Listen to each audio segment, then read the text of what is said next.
Tomorrow I'll go on.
And I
Roll back.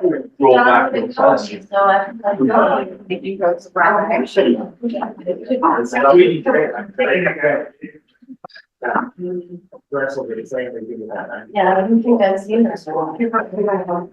So no application. All right, that's the bell. Stand for the pledge.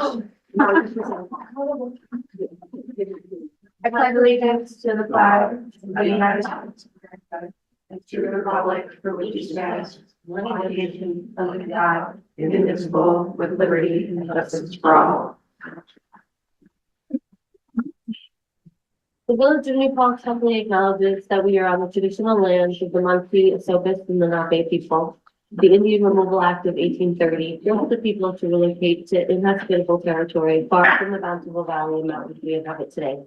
The village further acknowledges that much of the physical structure of our village and town was built by enslaved Africans who labored as the property of their owners until 1827 on this very land. We acknowledge and honor the contributions, resilience, and accomplishments of the BIPOC community, Black, Indigenous, and people of color who have overcome historic injustice to inform our past and inspire our future. The Village of New Paltz encourages everyone to learn more about the contributions and sacrifices made by the Indigenous people and enslaved Africans by visiting the sites. If you have resources that you believe should be included here, please contact us. Thank you. Awesome. Thanks, Dee Dee.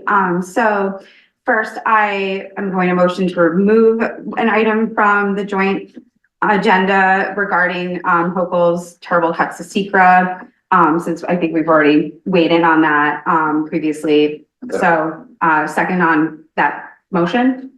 Oh, yeah. All in favor? Aye. Will it still say, it should stay in the material for the night, even though we're not gonna talk about it? We can talk about it either way. Do you want to talk about it? I just want people to see it. It's a Cool. great letter. Yeah, I think if Do you you want give to me agenda, discuss I don't know. later in agenda or just so it's part of the public? Just so it's there for the public to view is one. Cool. Thank you.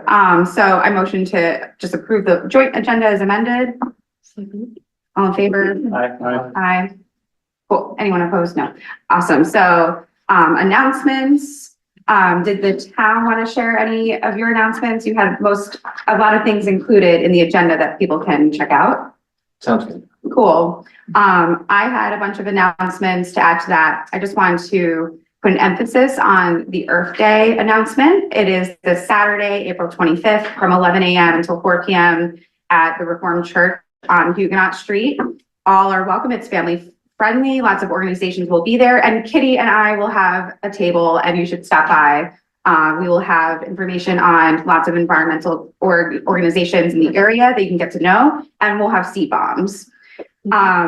I also invite folks to stop by this very space at Village Hall, 25 Plattekill Avenue on Thursday, May 7th from 2 o'clock until 4:30 for assistance from New York State Comptroller Constituent Services Liaisons who can help any of us with unclaimed funds and state retirement services. I will be hanging out with the Comptroller's team to help with more local issues. If you don't know about unclaimed funds, I have some information at the info hub, that bookcase by the door, or you can ask me anytime, but it's pretty cool and they usually find money for everyone who stops by. Just some tech updates from the village. If you were at our last village meeting, we had a really disruptive Zoom bombing incident, and it's become clear we don't really need to keep a fully open door hybrid approach to every single village meeting. So like you might notice there's no Zooms on all of our agendas, but you can still live stream everything. If you contact us in advance, if you have something on the agenda, we can get you in any way, shape, or form, and we'll continue to be super accessible, but we're just not putting Zooms out there in all the ways because it just was too much for staff and all of us at the table. And you may have noticed that the village emails and our drive has been down for just about 2 weeks. We're working on it. It's, definitely a once in 100 years type scenario that really makes you rethink emergency response. So just keep an eye on the village website for any important updates, because we can keep posting there. And any emails that you've sent to us in the past 2 weeks, they won't be coming through when the email does get back up again. So try us again, and you probably know how to find me. So if you need anything, find me. The Pride March and Festival is the first Sunday in June. The applications are now open thanks to the New Paltz Pride Coalition for vendors, marchers, floats, volunteers, etc. Find that information at newpaltzpridecoalition.org. The Ulster Court Summit is coming up on next Wednesday, April 29th. I had a whole long announcement to share, but I'm just going to shout that out. And if you need more info, I can forward the message from Ulster Corps to you. Just a reminder on the rental registry, just want to share this reminder on behalf of the Landlord Tenant Relations Council that all rental units have to be registered and inspected annually. If you didn't know, now you know. The Landlord Tenant Relations Council / Village Housing Smart Task Force has an open meeting next Tuesday, April 28th, 7 p.m. here at Village Hall. The squad will be bringing some good snacks. The first part will be more of a summit brainstorming amongst different housing organizers within the village and town if they want to come as well. And the second part will be dedicated to helping drop in questions from landlords, tenants, and everyone in between. I also want to share the free food fridge is open again. Thank you to Scott, Leanne, Kelly, Patty, and all the other volunteers who've been rocking that out. And I will leave it there. Anyone else have announcements quick? I do. We've got Celebrate Arbor Day with the Shade Tree Commission on Friday, April 24th at 6 p.m. on Route 32 by the Community Center. There's more information on the Shade Tree Commission website. Awesome. So let's do some public comment. So there was a sign-in sheet over there. Ideally, we'll go through the sign-in sheet in the order if someone wants to grab that. If folks can strive to keep your comment to about 3 minutes. I'm getting tangled up in myself, sorry. To 3 minutes, that would be fantastic. Make sure to remember, thank you so much, to address the board. And yeah, that's about it. So we'll go through the signed ups first, and then anyone else who didn't get a chance to sign up, we'll have time for you too. Paul Brown. Thank you. Thanks for coming back after last meeting's horrible Zoom bombing. That was terrible. We bonded. Yeah. We've got through it together. Guarantee you this will be under 3 minutes. This public comment has to do with the joint town village agenda. The documents relating to the village dissolution on the village and town websites revealed that this is not the first time that joint meetings have taken place to discuss this issue. In fact, since 1949, there have been at least 10 such studies, with some of them covering 3 to 5 year periods. I've read them all. It's a wonderful book at the Elping Library, just called Dissolution. Tim's looked at it, I know, and it's the whole history, modern history since 1949. In fact, there have been 10. Only 2 led to referendums. We're hoping that's where this goes. The first in 1966, when the village voters rejected dissolution by a vote of 257 to 106. The second in 1993, when the vote was 411 against dissolution and 283 in favor, 59% to 41. Of course, that was dissolution. This is consolidation, a different beast. And my comment has to do with that and your ability to control the outcome of what will be voted on in November. The 1993 vote marked the end of a really bitter 9-month battle between those who favored, I was here then, dissolving the then 106-year-old village and those who sought to preserve it. As reported in the New Paltz Times, September 29, 1993, village employee Nancy Wilson spoke of the anxiety around job loss that she and her colleagues were experiencing. We had a lot to lose, said Nancy. I heard that. We're glad that people made a decision by more than just 5 votes. So there was a good turnout. She and other village employees did indeed have a lot to lose, since the plan of dissolution did not specify which village employees, if any, would have been hired by the town. Village Mayor Tom Nyquist urged voters at the time to keep the village form of government, stipulating that a merger with the town won't save money. You don't just meld two governments together and click your fingers. It's going to be a lawyer's delight. There's going to be a lot of costs involved, both economic and the point I want to raise is human costs. In 2011 to 2013, the New Paltz Government Efficiency Project, that's on the websites, and impact on employees in both the village and town was considered at length. And it was agreed that in the words of that agreement, that those documents, most current town and village employees would continue in their current positions with little immediate change to their job functions and reporting. The Village of New Paltz dissolution plan published this May 2025 shows that only the jobs of the mayor and the 4 village trustees would be abolished. If you look at the appendix, and I think it's particularly appendix G. But it also pointed out that May 2025 study, and it's there for all to read, there was no guarantee with the dissolution, which that plan was, May 2025, that the town government would preserve all the staff jobs. I raise this issue because I hope the human cost of any consolidation will ensure that our valued village and town employees will not suffer through months of anxiety awaiting the outcome of a November 3rd referendum. As part of the plan you're creating, you can provide the guarantees that employees have respectfully asked for and I believe deserve.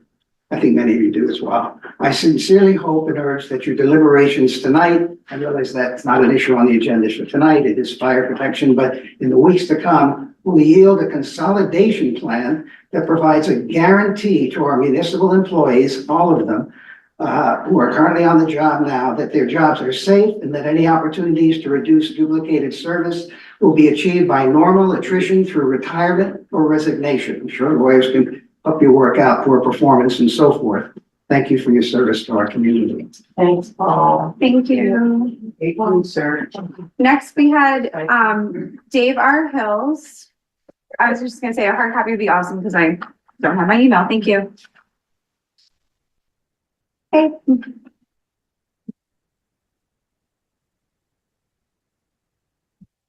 Good evening.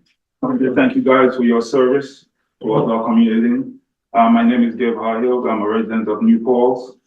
Also want to thank the New Paltz Police Department for having one of the second most job in our community. Their job is to protect and serve. This first most important job, I think, is our spiritual leaders. There's few, my concern is to address the racism behavior in the New Paltz Police Department.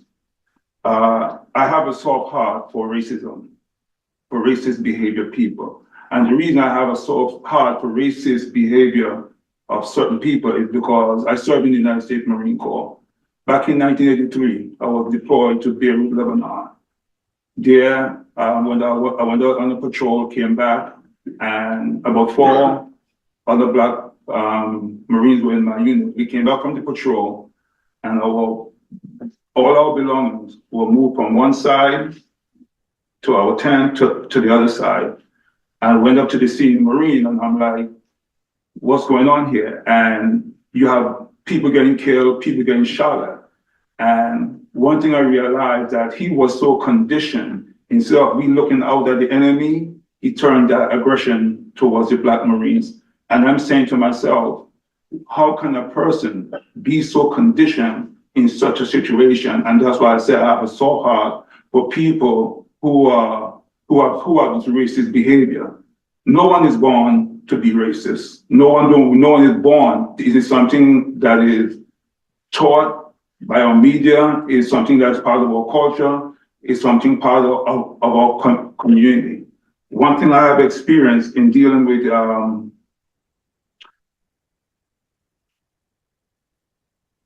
at this current moment, our police department have 2 Black officers and administration lead. We have Officer Jerome Milton and Sergeant James Trion. I'm asking for the board to investigate these officers. Milton been on administrative leave for over a year, and James been on administration leave for over 7 months. There also was another female black officer who no longer worked for the department. She had filed a complaint against the Newport's, she had wrote a complaint of racism against the Newport's police department. So I'm asking for Chief Matthew Sutton to be on some type of administrative leave. This way this matter could be investigated. And that's all I have. Thank you. Next is Maureen Crocker. And then after Maureen will be James Scott. I just want to queue up. I don't know. Yeah. Hey, Maureen. Hello, everybody. I am Maureen Crocker, and I am a member of the New Paltz community. I stated at the last town board meeting that there are 2 black officers in the New Paltz Police Department right now that are on a forced leave. These 2 officers have served our community with honesty, respect, and integrity for many years. Policies and procedures used to fire these officers are in question. While attending one of the officers' public hearing arbitrations, the arbitrator halted the meeting. The officer's attorney, Michael Sussman, informed the arbitrator that before going to arbitration, there were certain lawful procedures that were not followed by the police and town attorney. The arbitration was canceled while these allegations are being investigated. Regarding the second officer, again, procedures were not followed. The town board was overlooked, with the chief going directly to the district attorney. The Ulster County District Attorney accepted the case without the officer receiving his due process here in New Paltz. I am asking for an immediate investigation into this matter. The careers of 2 officers are at stake, and we, the taxpayers, are responsible for the legal fees. Thank you. Thank you. Next we have James Scott.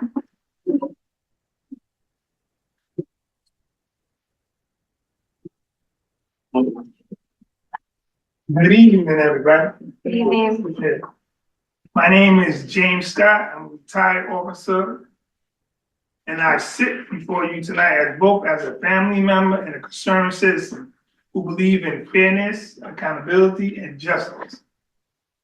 I'm here to speak on behalf of my nephew, Officer Milton, whose name, career, and future have been placed in jeopardy through a process that many in this community deeply question.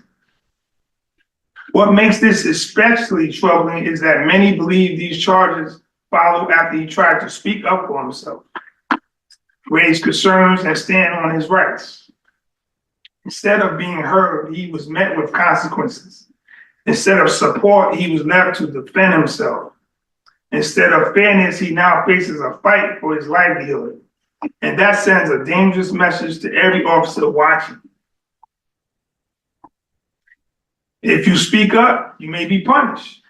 If you challenge unfairness, you may be targeted. If you ask for dignity, you may stand alone. That is how retaliation becomes the culture.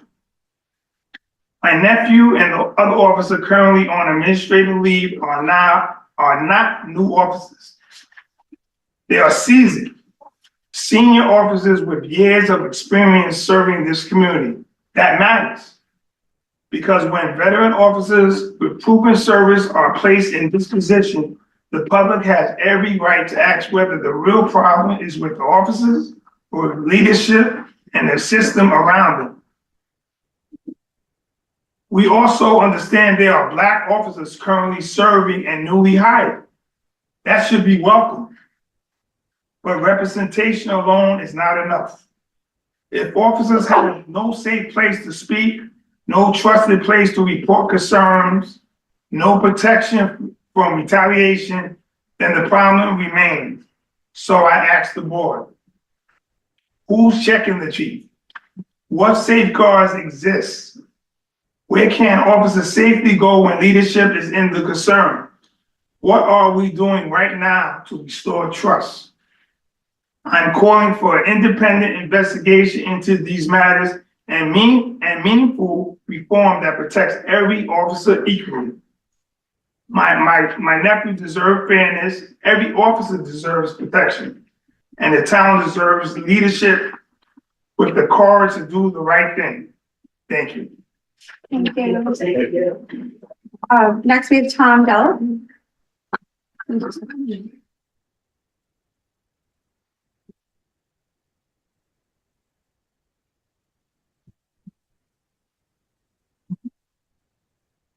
Evening, hi. My name's Tom Joe. I'm a village resident. I'm a member of UAC, Police Reform Committee, updated the Criminal Justice Reform Committee. I know this is a joint village and town meeting. Still, I'm here to speak about town proposal because it may interest the village trustees and others in the audience and the public who focus on village-only matters. The town has proposed to authorize active police officers to purchase the police department's out-of-use handguns. Weapons not purchased will be destroyed. This may be an improvement over the previous proposal under which weapons not bought by the officers would have been sold to the department's gun dealers. But it still puts the town government and by extension taxpayers in the position of selling firearms. The arguments for the proposal are twofold. One comes from the officers themselves, at least some of whom have apparently formed a sentimental attachment to the weapon they were assigned to carry until new ones arrive. I say, even or particularly if the sales would be to our officers, we must be concerned about the added risk to life and limb. Police officers are even more subject to the key risk factors of suicide, substance abuse, and other mental health stresses than the general public. Sentiment cannot serve as the basis of reasoned public policy.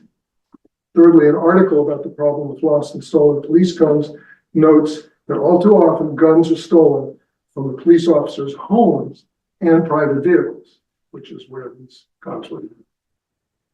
The other argument is for fiscal prudence, that the monetary value of these weapons should not be lost to the town budget. In my understanding, the revenue can be no more than 10,000, but could likely be less than around 2,500. Significantly, the town board did not consider offsetting revenue in deciding last June to spend up to $30,000 on new firearms. Why? Because the money did not come from the taxpayer-funded budget, but from seized asset funds, confiscations from criminal activities. These can only be applied to very limited purposes like gun purchases. This is not lost to the budget.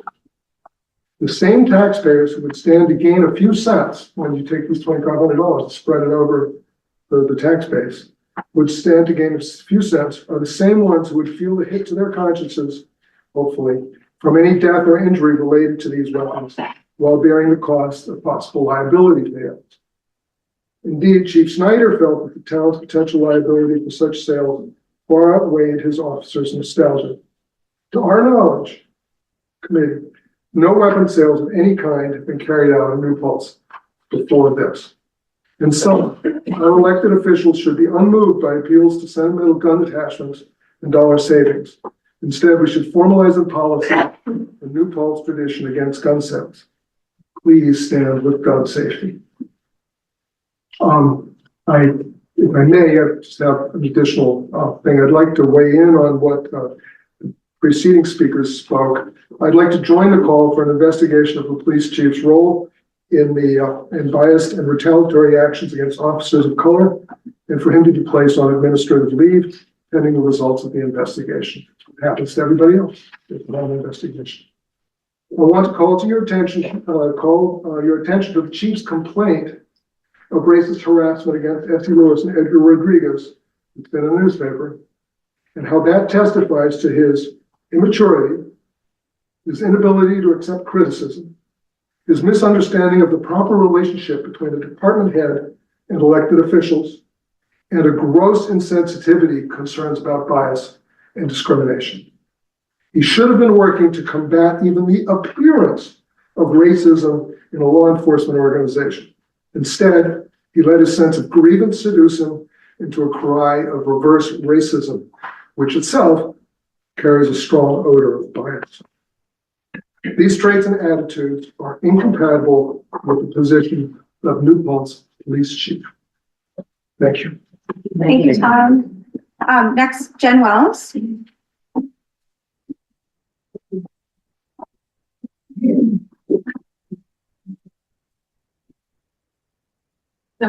Hey. Jennifer Wells, I'm a member of the New Paltz community. I was at the last, town board meeting and, want to respond to some of the comments that were made there and also, this evening, regarding the New Paltz Police Department. Our community has come to you with various expertise pleading for justice. These are experts that we have to be listening to. What are we doing about it? If you do not act to suspend the chief of police and put him on administrative leave, as has happened to the 2 police officers he has targeted, both of whom are African-American, how is that fair? Everyone should be treated the same. The rules need to apply to everyone regardless of their position or complexion. Proper chain of command and protocols must be adhered to, and we absolutely must respect, value, and act on expertise that our community has brought forth. We're watching, we're waiting, this is taking too long, please act now. And I also want to comment about what was also mentioned at the last meeting about the EO 203 report that was made a few years ago. There were several community members, all of whom were Black, and with a lot of expertise on the issue, spent a lot of time working on that report, and it seems like it has basically been ignored. And we are now seeing the results of that. If those recommendations have been put into place, maybe this wouldn't be happening right now. So I think it's really important that that the board takes action on that and re-examines that. And yeah. Somebody. Thank you. Thanks, Jen. Okay, so that's everyone who signed up, but don't worry. Anyone else I know Willie wanted to come up and make a comment about some art, and then we can just take it one at a time until everyone's commented out. I'm not gonna see for giving up to the stand here. Well, our clerk needs to be able to pick it up. I kind of like to talk to the crowd as well as to the, may I? Sure, but just make sure that this microphone right here can pick you up. Sorry, you want me to sit here? It would be best, so our clerks can pick it up, sorry. Microphones and tech, they can be so frustrating. I'm here to pitch my sculpture to the town board, village board rather. And I don't know if you're familiar with that. This is my love nut, which is in Socrates in Woodstock. And it's a sculpture that came out of the passion of me and love that I have to Ulster County, beside my village, Socrates and Woodstock.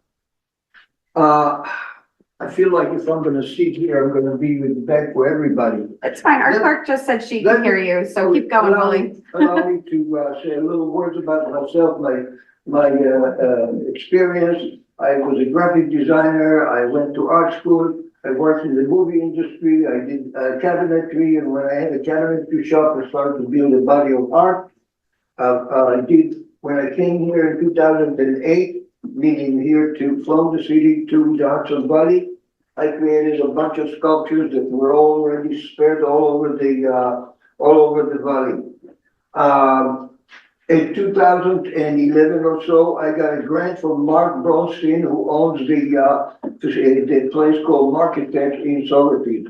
And I nagged him that I want to make a sculpture. So he said, really, what do you want to do? I said, Mark, you live in Woodstock and you have a place in Socrates. I'd like to bind and connect the 2 villages and make a sculpture that will send each one will send you to the other.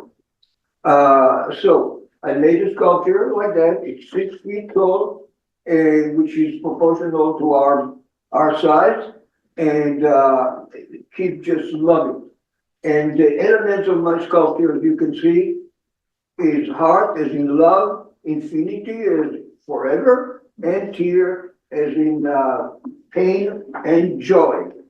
So this is my proposal is to have a sculpture like that. It'll say here, Newport, and then Lovelock. So it's basically, my idea is that I want to have a sculpture in every township in Ulster County. Wow! So therefore, here I am pitching this idea to you. The sculpture is very popular, and surprisingly, I mean, it's unbelievable how many people are taking pictures with it, with delights me. And it became so popular that it's marked on the maps of the areas and so forth. The sculpture right now, it's made out of fiberglass. Initially, I made it out of wood. It stood out of wood for 11 years. It rotted away to a point that I couldn't last it anymore. It took a year for me to raise up $19,000 and have it casted. Actually have a mold and casted, 2 sculptures and casted. So I have a mold, meaning I can make at least 30 copies of the same sculpture. So that's why I'm coming here and trying to convince you. It's made out of fiberglass, as I said. Each sculpture, the sculpture itself will have the name of the town, and you'll have a QR code. And the QR code will give you the information of what the town has to offer in terms of adventures, eateries, and winter and summer activities. You mind wrapping it up, like 30 seconds tops? Okay, Cool, right. thank you. The price for it, which is a copy of it, which we deliver perfectly done. The only thing that has to do is the town has to install it, but the price for it is $6,500.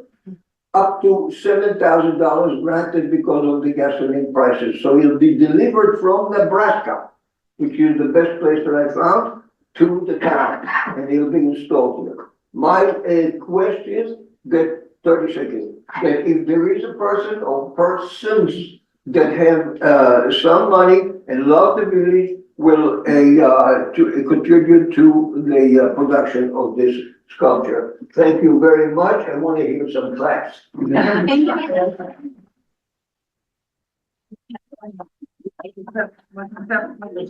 Hi, Jim. Pete, Ted. Careful, we have traps everywhere. Yes. Thank you. Public comment traps. Okay, anyone else that did not sign up, want to make a public comment tonight? You can come on up. Okay. So you can come on up and, keep it to 3 minutes, and, you can have a seat if you would like. No pressure though, just. Stand up because I'm Sure. back there. I have my earrings on, but I think it's still hard to hear, and I want to speak to everyone. That's what I do. That's what I'm here for. Thank you. My name is Larry Badendyke. I've been in New Paltz for almost 40 years. I'm retired, and I'm an activist. And I'm speaking to my moral accountants, and they said that I'm really behind. I have a lot more enemies this month than I usually make, so they said go to a meeting here. So yeah, this is what I will do. Anyway, to be clear on one thing, I'm appalled by what's happening to the 2 gentlemen who are being accused. And I think it's horrible. And my position is simply that they should be cleared as quickly as possible, that this should end. We don't have to go on dragging this on, because what's clear is that obviously there's racism behind this. And you can simply look at the statements behind it. We don't need an investigation. I don't need one. I am not part of any group here that's for it. No, we eliminate that immediately, and I think we should get rid of the police chief.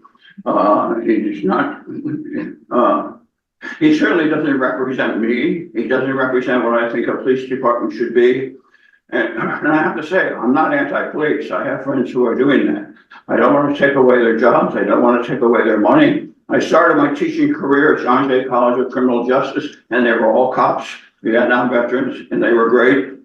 I have a brother who's retired as a corrections officer, and his son is retiring now. And I'm working class, and working class, one way to get out of that is to become a cop, become a correction officer when jobs are short. So I'm all fine with that. And But this was terrible. The accusation that somehow Essie and Edgar were racist because they were asking questions. My assumption is, what the hell are they doing there if they're not asking questions? That's what they're supposed to do. That's what they're on that position. So that itself, but what's this claim about accusing him of being racist somehow? I mean, because they're white people, and we know white people suffer all the time. You know what those black people did? They revolutionized world music. That's bad enough. But they did it without going to movie school. They just created jazz, And so you can see why people are upset with them. It's pretty nervy just to go there and do stuff. I taught American literature and American history, and I don't understand black people. I don't understand how they came out of slavery. And what did they do? They built schools. They're amazing people. And I have this collection from the Schoenberg collection of African-American women. It's this big on my shelf there. And they're just beautiful novels. They wrote books. They started schools. I would want to be a little more assertive or violent than that. They wanted to get along. Do you mind wrapping it up? But anyway, I'll finish this very, very quickly what I think should happen. Oh, first of all, by the way, a few years ago, around the table and having a discussion, and it came up, my son said, let's say things that your parents said, and I'm sitting there, and Mathor said, yeah, I remember when Dad said sometimes you just have to shoot the bastards. And I'm not violent, but yes, this is it. We can't go on with this. This charge is fake. It should end, and we do not need, and I don't want this guy, because I like cops. I'm one of the worlds I come from, and why the hell is he there? And let's assume that this is clear, they've got a good lawyer. Fine, but what's that doing to those two gentlemen? I actually spoke to one of them, he's amazing. He's the type of person I would like as a student. I want him there in the police department. I want him there in the town, and I want both of them there. They could do that. And the job of the person in charge is to mentor them, is to help them. If they did something, fine. You talk to them, you work it out. But this charge is absolutely ridiculous. Now, maybe there wasn't racism behind it. But if you didn't know when you tried to get rid of Essie and Edgar, and you took these on, you didn't know how that was going to be perceived. Something is wrong with your whole perceptual apparatus, and you should not be up there helping to run the college. You should know that that's going to look like racism, and all the signs are, it is racism, because what is it Trump is saying? We're white people, oh, we're suffering. Isn't it horrible to be a white person? Bullshit. So that simply has to stop. Now, I'm not sure what. Larry, do you mind wrapping it up? I'll wait finish. Okay. My hope is that African Americans get together and kick ass. And if I were among them, I would want to consider a lawsuit against the town and against the people doing it for what they have done. And if they decide to do that, I can contribute $2,000 if that's what it is. So get out there and get off your shiny hinds and raise. Larry, any other public comments? You can come on up, just make sure you say your name for our clerks and keep it to 3 minutes, please. It's Alex 3 minutes, so it's 3-ish. My name is Craig Primus. I've been a resident of New Paltz for 33 years. And I can't speak in depth to what I heard about the charges, but I've been hearing speaking to people around town, but I could speak to somewhat about agencies, and especially police agencies. I worked with 4 precincts as a director of public safety for City University, and I dealt with 4 precincts where we had housing, other buildings. And I lived in New York City my whole life, and I've seen situations where when things aren't handled and the officers are not respected, it makes their job tougher when they go out on the street. So I've seen New York City where they went through a pattern where the community didn't trust them anymore. And the violence against officers on the street went on a rise. And it was a major shootout when the police department reformed their communications with the community, working with community youth, and that brought down the tenor. And what I'm seeing, or what I'm hearing here is, this is a long expansion of time. As other communities around New Paltz, the word get out, you can't trust those officers. They don't deal with you with integrity, and they're potentially violent. You might have an explosive situation. So as a community, this situation should be wrapped up and dealt with publicly. And it's not hard. I mean, police departments, you don't create a scenario to address the situation. You got New York State law. With me, we had New York City law, policy procedures. You had union policy and procedures. You follow the rules, and it's a simple process. But if you're looking to protect people or protect your friends, then it gets ugly. And it's only a matter of time before this becomes a newsworthy story outside of New Paltz. Thank you. Thank you. Any other public comments? All right, so we'll wrap that up. Next up was the village consent agenda. So I motion to approve the village consent agenda. Second. All in favor? Aye. Awesome. May I move the town consent agenda? Go for it. I move the town consent agenda while we're at it. Second. All in favor? Aye. Thank you. Awesome. So let's just jump into the joint business agenda. And the first item is village and town consolidation. We have KT and Scott from the Benjamin Center here. Yeah, please. Hi. So just so the public knows, like, we printed extra copies of these one-pagers that are available on the village and town websites and the consultant LaBerge's websites also, that we'll be discussing, that are also linked in the digital version of the agenda. So you can find copies of those one-pagers over next to the pig statue if you need one. There's a handful of them, so I kept them all separate. And if there's more need for printed versions of those, let me know, and I'll meet you any place in the village with whatever you need.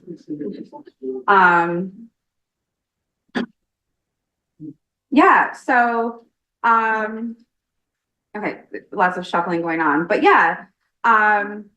Lauren, should we just get to it? Sure. Yeah. We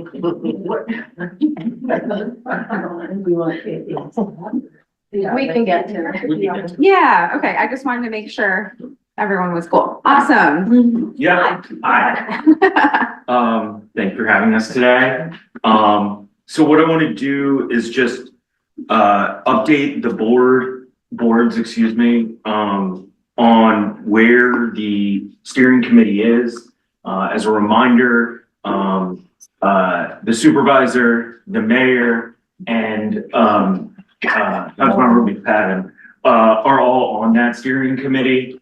And that group is meeting very regularly and working very hard to get you a document that you can sort of be public with. Things are going to roll out hopefully in the next 2 weeks for you.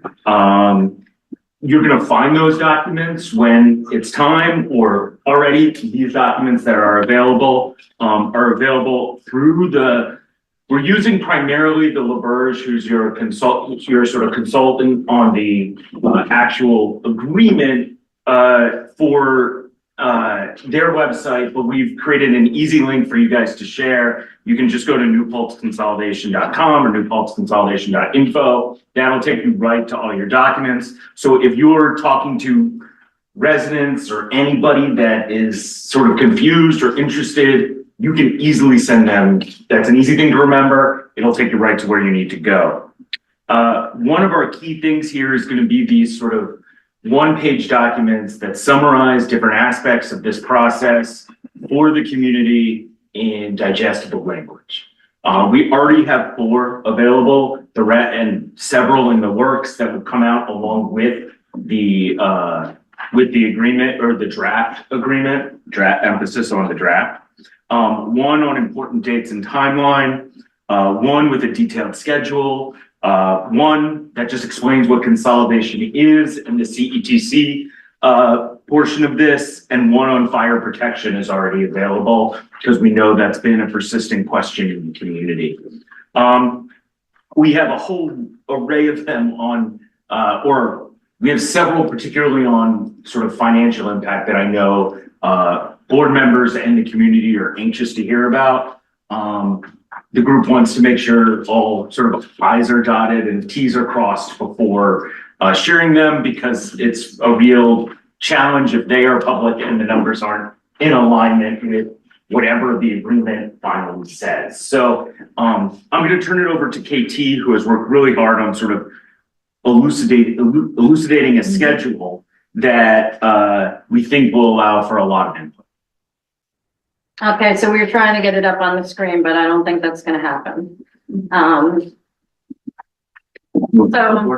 No, I'm good. I'm just looking for my. One titled detailed schedule or? Detailed schedule works, either one.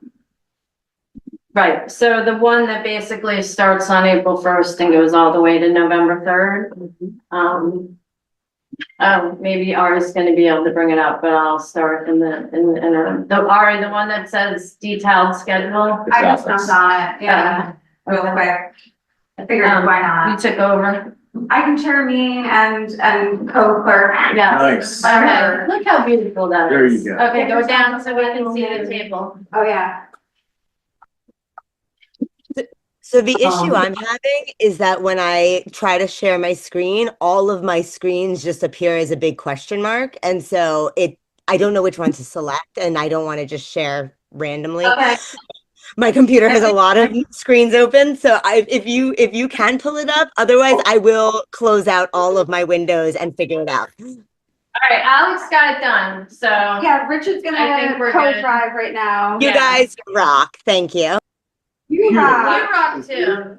Yeah. We all rock. Seen these before. Okay, You're so you have seen this before. This has been out for a while, but we thought it might be helpful if we walk through the logic to what is happening here.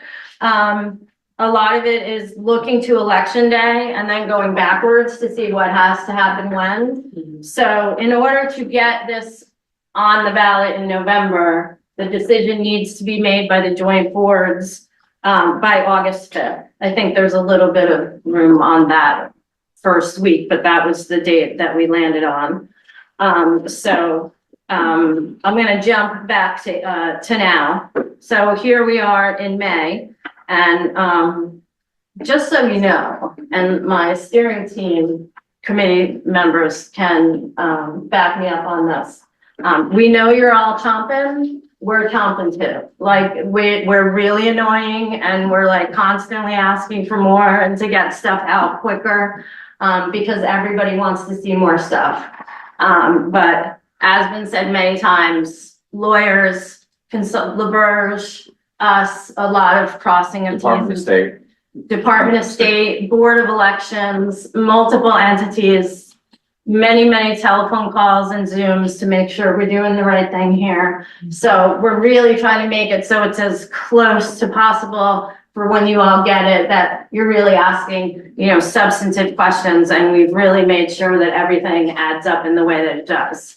So in terms of the schedule, I think most of you have been involved, like with passing a law. So you know that when you propose a law, you have to have public hearings. Those public hearings are mandated.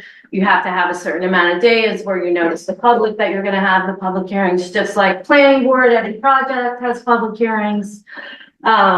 So for this particular project, we built in the public hearing so that number one, as soon as, well, again, you're going to get the draft consolidation agreement soon.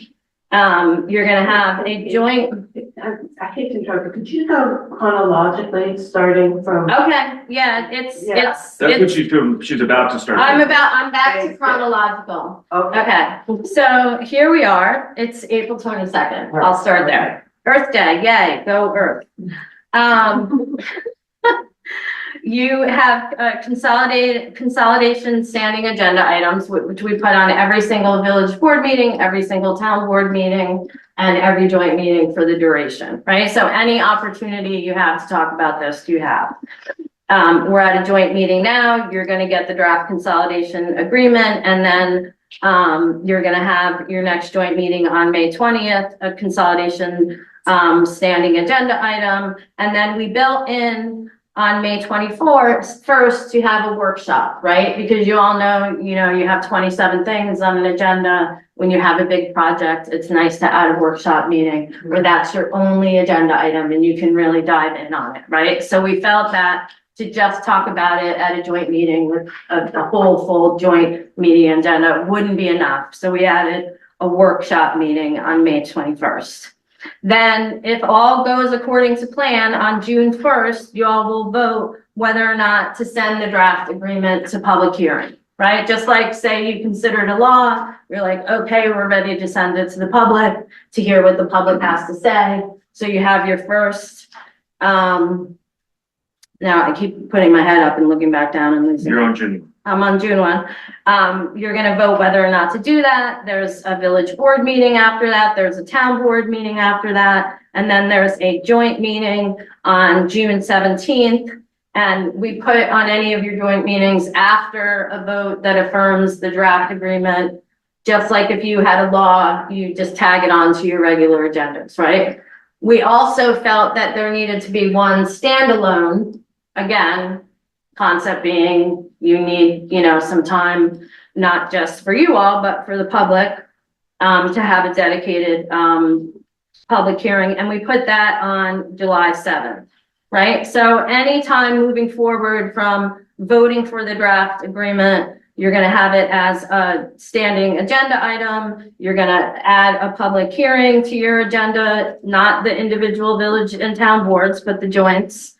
Then we're up to July 7th. It's at the middle school, the big one that's just a consolidation public hearing. July 15th, another public hearing at the beginning of that meeting. And the plan is that you would vote on a final version. And we built in that if you made any substantive changes at this point, you could notice and, close the original public hearing and open another one. Because you all know if you make substantive changes, you have to start from zero again, right? So we wanted to make sure that if there were substantive changes and you needed to renotice and you needed to do another public hearing, that there was time to do that before before August 5th, right? So that's why we have that joint, looking down again, final consolidation public hearing on July 29th. And then on August 5th, you all will vote, if all goes according to plan, whether or not to send it to a public vote. We'll do other informational stuff after that. But for now, this is the logic, a lot about public hearings and noticing and moving things along in a timely fashion with the deadline working backwards from November 3rd. I did that. November 3rd. Right. Right. And so as a reminder, because I think everybody knows this, but since this is a public meeting, it's worth stating right now that assuming this goes to a ballot initiative on November 3rd, which is election day, New Paltz will need separate majorities from the village and the town in order to move forward, in order to consolidate. Town outside village. Yes, town outside village and village, to be clear. Yes, thank you. Can you repeat that, Scott? Please? Yeah, so in order to move forward with this agreement and actually consolidate, one of the things that separates consolidation from dissolution, in dissolution, the village votes to disappear and it disappears. In consolidation, the village votes to consolidate and the town outside village votes separately to consolidate. Both need separate majorities in order to move forward. Did that clarify what I was saying? Yeah. Yeah, okay, good. And the voting blocks are the village and the town outside the village, right? So you're only voting once because village people are town residents. Wait, what? You can only vote once, that's why it's town outside village. Yes, the and town village. votes on their, is the resolution. Town outside going to village, be not the town. same? Sorry. Is the TOV resolution going to be the same? Yeah. as it- Yeah. So the TOV will be voting on shall the village dissolve? No, No. we vote on what No. shall the village consolidate. And that's what the village resolution says. Yes, shall the village consolidate with the Okay. town? Yes, Okay. exactly. Right, you've got the donut and the donut hole. Mhm. The donut needs to vote and the donut hole needs to vote. And That's you how need I explain it to my majority- daughter. you need a majority in the donut and the donut hole. Yeah. Right, so if the village says no, it's done. Yeah, that's The town correct. says no, it fails. Town outside the village. Yeah. Town outside the Thank village. you. That's right, So you need both that's right. to have a simple majority. That's correct. And recall that the reason, and this is actually already outlined in one of the one pagers, that you sort of decided to go this route is this creates both more planning on both sides and, potential, and also protection for both sides. Employee protection, financial planning protections, and so, both sides are committed rather than just one having to absorb. And I think it speaks to Paul Brown's public comment tonight. In all of our steering committee meetings, we've discussed the importance of, coming up with a consolidation agreement that addresses where all staff, whether they're employed by the town or the village, continue to have jobs. That's correct. The agreement that you're getting will have, I expect, sort of org charts and things like that will, or at least you will see org charts and stuff that help you see where people end up afterwards, so that you can feel some confidence in what is happening to the village people in the room, right? What is happening to your public employees. Can I ask another question? What is the guidelines or what is the requirement of the vote of the two respective boards with regard to moving the agreements forward? Are those unique, are those distinct, or are they collective? There's distinct. You both have to vote to put it on your ballot. Mhm. I had that right, Tim, don't Yeah. One thing on the voting date, like we made it easy, just like with election day proper, but I know, a lot of us in New Paltz tend to be good early voters. So like just, and this came up with a couple of friends, like, yes, your ballot is your ballot. So Yes. early voting, like will start October 24th and go through November 1st, and it'll be the same thing on the back of your ballot. We're just using the general election date of November 3rd, like to stand in for all the different ways that you can vote. But That's a good that's point. good feedback Yeah, from the really. mayor about, Yeah, no, how we message on this, and, I've already made the note. We'll Yeah. figure it out, we so, need a footnote here. yeah, maybe even more than that, yeah. Okay. Yeah, a couple of friends were like, wait, but can I still vote on this if I Absolutely. vote Yeah, by yeah, mail no, or early? I'm like, excellent. yeah, duh. Yes. So, As yeah. a guy who did a lot of research on vote by mail, it should have already, Yeah. included that, but, it also feels far away to me right now, so. Yeah. But excellent point from the mayor. Are there any other questions on the schedule that anybody wants to bring up? Well, I know we've all been sending questions to the committee, to Laura and Alex, and I'm not sure how they all end up with you or with LaBerge. So, what, are we still using the LaBerge study as the basis for what we'll be talking about at these meetings? No. Yes and no. So the dissolution study will be a thing of the past soon, is a good way of thinking about it. But it's still the framework. It is still the framework, but you're gonna get a new consolidation agreement, right? You should think about the study as a study that was conducted, like a report, A resource. a resource, but Okay. that research informed the creation of the draft agreement. That draft agreement will be what these boards consider directly. And it will be in some ways very detailed and others not, in line with Department of State directives as they sort of align with state law, essentially. Because this is actually, you could think of what you're getting next as more of a contract, right? A plan for how this is gonna sort of play out. Your first question about questions, I want to respond to that because I think it's an important one. The way we are handling that is questions are sort of being fed to the Benson side. We're drafting responses that we think are publicly appropriate. If they are on sort of like strictly factual matters, we are sort of passing them along and they will be posted and they will be answered publicly on the LaBerge site, okay? If they involve any sort of discussion or we feel there needs to be elected input, we will make sure that those questions get appropriate input prior. Go to the website.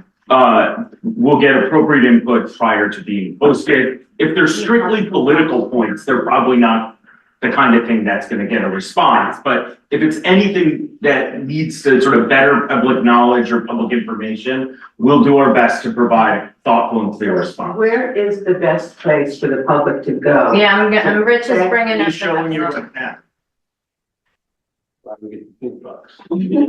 Scott, can I elaborate on? Yeah, please do. Too? So I think the word that you use that's super helpful is that the consolidation agreement is a contract. So that's what the community is voting on. So that is the significant difference between a dissolution vote and a consolidation vote. Mm-hmm. So if the village were holding their own dissolution vote, it's based, even if you come up with a study, even if you come up with a plan, it's nothing more than a suggestion. It's a suggestion to the town, please do this. But at the end of the day, the town could do something different. Or they could drop it in the trash can. Right. Well, they can't drop it in the trash can. Or they can drop the plan in the trash Yes. can, but they would still be required to absorb the village. Yes, The that's true. village That's what I meant. voted Yes. to Right. dissolve. So the difference is that this contract comes up with a roadmap that the town and the village have to follow after the voters from the TOV and the village vote on it. So to go back, if you could just page down, Rich, thank you very much. There's a questions and answer, I think, sorry, not page down. Can you go to that tab, questions and Sort of answer? upper right. It's in English. Okay. So sort of what, just to say what, Scott said differently, we have FAQs. If you keep going down, there's a section for, questions that came from the community. So you see, we got that question, it's there. Sometimes it'll just be answered right there. If it makes sense to also turn it into a FAQ, we'll put it in an FAQ. If it's a big thing, we'll even entertain making it a one-pager. We've tried really hard to like not leave anything out, but you know, just like Alex found a little thing, we want y'all to find the things we missed. You can submit your question right here. So same place you submit it, it can also, you'll hopefully see it show up later. You can also sign up on the website so that every Friday you get updates to anything that's been added to the website. So I think that answers your question about where should people. I immediately went to the wrong place. I went to the town website, which has our own little, town village consolidation document. Right, So. We're gonna try to mirror the documents. Those are the same one page. right, they're Fine, just gonna have yeah. documents, The right? place Does that to have on go the top? is So the right place Consolidation.com. is the right place. Consolidation.com. What about info? Okay, however, it's worth noting that we are gonna mirror the documents on the town and the village website. So anybody who ends up at the town website or the village website will find the same roughly the same documents. This is a more involved website, so it allows us to be a little bit more. But in terms of one pagers, we're gonna post on both. Okay. Right, and we should have on the top this website link, so people, if they do what you do, it'll be right at the top, Okay. right? Should be on the town and village. Right? Yeah, looking at you. And since I just realized that on the Zoom, since we have this up on the screen here, but we're not the Zoom controllers, we're not sharing on it. Just so Ariana knows, I'm like doing screenshots and putting it in my shared notes doc. Okay, At the same great, time, thank you. Yeah. Was there a question? I just had a quick question. I was asking in that time period between debating discussions with the town and the village, Yeah. are all of the FAQs being updated as the agreement systematically changes? Or are we just doing a set of FAQs that remain the same throughout that whole process? We can certainly change them as time goes on. If you make decisions that go in a different direction or tweaks or whatever, it doesn't need to stay static. It can, and, you know, if changes need to be made, it'll be made. Any other questions on schedule? No, great. Well, so Yeah. by May, sorry, It's okay. so by May, you think you're gonna have a draft, early May, ready for our joint meeting? Yes, Great. yes. Okay, great. We're so close. So good. So close. We're so close. And just one more thing on the timeline that I wanted to stress that seems to be resonating with a lot of my peer group. So I figured I'd share it at this joint meeting is, you know, right now through August 5th is all the legwork, all the technical work to get something together to actually go and vote on, right? From August 6th through election day, that's when we do like the real public engagement part, right? You know, and really like hash out like what every single question that's in the thing that we're actually working on right now. So if anyone, because I had a few friends who were like, oh, the timeline, why is it suddenly like blank after that? It's because that's the work that happens at that point, you know? This is just like the timeline we have to stick to get to that point. Like the required lead time dictated by the Ulster County Board of Elections. Yeah. Yes.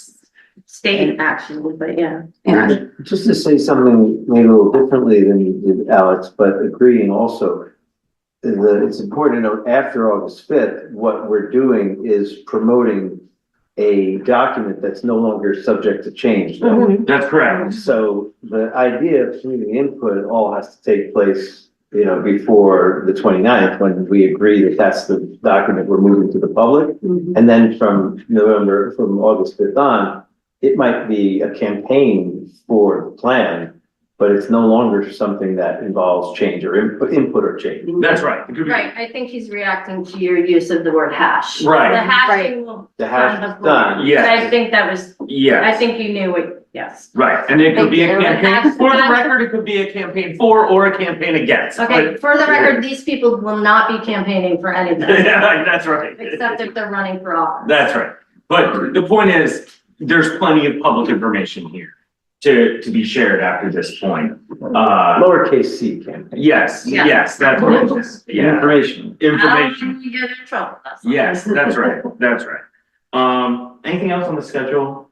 The other thing that we really wanted to address today is the preamble, which was shared with you prior in your meeting packets. Yep. Yep.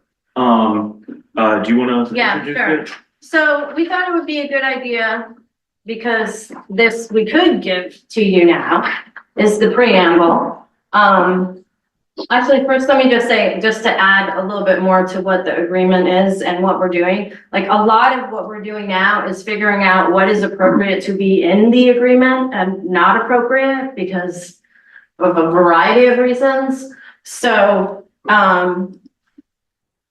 to tie that to the preamble, I know for me, when I was elected, I always used the preamble as a touchstone in a law. When I would be reading the details, getting really into the weeds of a law, I would go back to the preamble and be like, well, what are the values here? What are we trying to accomplish here? So I think it's really helpful exercise to hash out your preamble, because your preamble is establishing those values. It's establishing those goals. It's not concrete action items. It's conceptual framework of why are you doing this? Words like efficiency, accountability, transparency, equity, representation, right? So I think you can find all of those words in one way, shape, or form in the preamble that we came together and wrote as a team. So what we'd like for you, you don't have to give us feedback tonight. This is something that is going to be the first thing. It's the lead on the contract/agreement that we're talking about here. So did we cover all the issues? Did we articulate it in a way that yes, that's what you want this consolidation to do. Thank you for the setup, Paul Brown, did he leave? There is reference to, without employee reduction, right? Is that language strong enough for you? Is that what you want? Is it what you don't want? So while I know that's what everyone wants, but, I'm saying about everything in general, this is how you should sort of pick apart the preamble, right? Is it conceptually creating a framework for an agreement that will have a lot more details about how to accomplish what you say you were setting out to do in the preamble. So we know that you just got this. If you have questions now, great, but also know, just like the draft agreement, that this is a working draft, right? You can change this.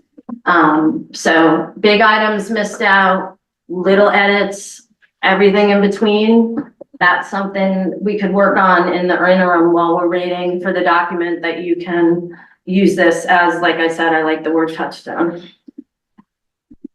Where does the preamble fit in our schedule? When does this preamble get adopted? It's literally the lead to the consolidation agreement. So you want this by early May? I mean, this is all a work in progress until you vote on the draft to send to the public on June 1st. So Okay. it's like the rest of the agreement. You're just getting the first couple pages. Okay. Right. This is what we could give you today, so we gave it to you. Yeah. I get it, okay. And it was linked in the agenda too, so if people wanted to go back to, the village and town websites, find tonight's agenda, you can read through it again later tonight. Or not, yeah. Yeah. So if you haven't looked at it, I just want to maybe emphasize a few things that the group really put into this, including your sort of steering committee members from both boards. It acknowledges this has been going on for decades. It's not a new thing. It talks about attachment to place, and that people in the village have an attachment to the village, and people in the town or town outside village have attachment to those, and everybody's got an attachment to everything. And I think that's an important part of this. It talks about the establishment of clear accountability for local government services. It emphasizes shared sort of planning efforts across village and town, community-wide approach to things like economic development and infrastructure planning. And it really commits to uninterrupted service delivery, sort of tied also to employee retention, which has been a consistent theme that everybody here, that we hear, the steering committee hears, that the mayor and supervisor here, and Will Burch hears. So if there's anything that, as KT said, just communicate that to us now, later, anytime.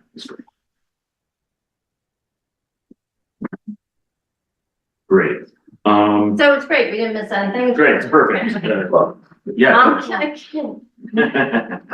Is it the case for us to discuss this now? Yeah. Seriously, we're so curious. We're like, please. So I read this, Talk and to now when you referred to the idea of the intention not to reduce any positions, I'm reading it again and I'm not finding it. It's, I found it as soon as Paul said it when he was talking. This one. Third whereas up from the bottom. So, or employee reduction, that's what that means, but. I mean, that's the language that's there. If you want different language. We could give it its own whereas if you wanted. Yeah. I think we can discuss this. I think we can, I don't think we should have any reduction in staff at all. I think we should just become more efficient and do more. I don't think that the streets need to be plowed in the town, the streets need to be plowed in the village. If one organization is doing both, we're not gonna be able to reduce our staff at all. The truck still has to be driven. I think we know that the only jobs that are being eliminated are our jobs. That's true. Yeah, So that's I 100% think that, which is the weirdest thing for a politician to say, because they never do that. But what we have is this, I think, and I mean, we could even vote. I mean, I would be okay with making a referendum or voting on this and being like, hey, let's put that out there. Like, no one will lose their job, It's gonna be in the agreement. Yeah, that's what I mean, but It's in there already. I think everyone, I mean, does anyone disagree with me? I wanna end the block. Yeah, okay. You guys disagree with me, You okay. know what? I'm glad you said that. Yeah, so, Well, I'll let Sean- so I think, It's my point actually, but that's okay, let's. I think we have, I think we have a situation here where, like, if you know what's getting done, you can't get rid of people, like, the people are busy. There's not like people sitting around doing nothing, so they're, you know, the work is still about the same. The only thing that the savings would be in other areas. It wouldn't be in people though. Really, it's not my meeting, but. Yeah. So I agree with you, and I think the point I was going to make is that it's 2 words in a 2-page agreement. It doesn't make it entirely clear that when you said, Katie, I thought was really important, that if this agreement is supposed to hold up the values and the intent behind this consolidation and try to really emphasize the things that are most important to us, I think this point could be made a lot more clear. Okay, I just want to clarify, there's a lot in the agreement on this topic. It's not that this is the only mention of it, kind of. The preamble has. Right. Lots of. I think we can give it its own, I think. Right, no, all. we already wrote it down, it's getting it somewhere It's else. getting its own way. So, but I just want to be clear, that I heard this right, because I didn't want anyone to think that we're just gonna say it once and this is the only place. Great. There's more specifics on this in the Great. larger document, Awesome, right? Am I right? Yeah, Okay. great. that's why we're having meetings.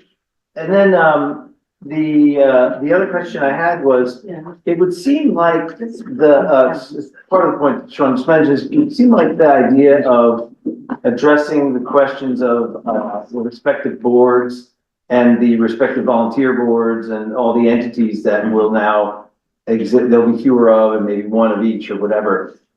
Is that something that would be more appropriate to be addressed in the agreement, or do you feel like that's something up front that could be mentioned in the whereas? It feels like when people think of government and consolidation, they think of all these things that we have and do, and that doesn't seem to be explicit in the preamble. Yeah, I feel like it's implied with all the language surrounding continuity, but maybe we could elaborate on that a little bit more. Yeah, I think that's fair. I think that's, something that, your elected, representatives on the steering committee have been talking a lot about is precisely what the wording is around how these boards continue.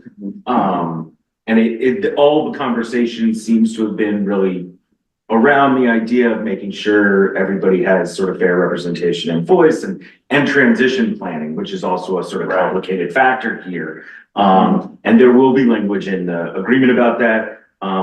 I'm happy to work with KT, anybody, to make sure that that's emphasized here in the way we think is, helpful. Yeah.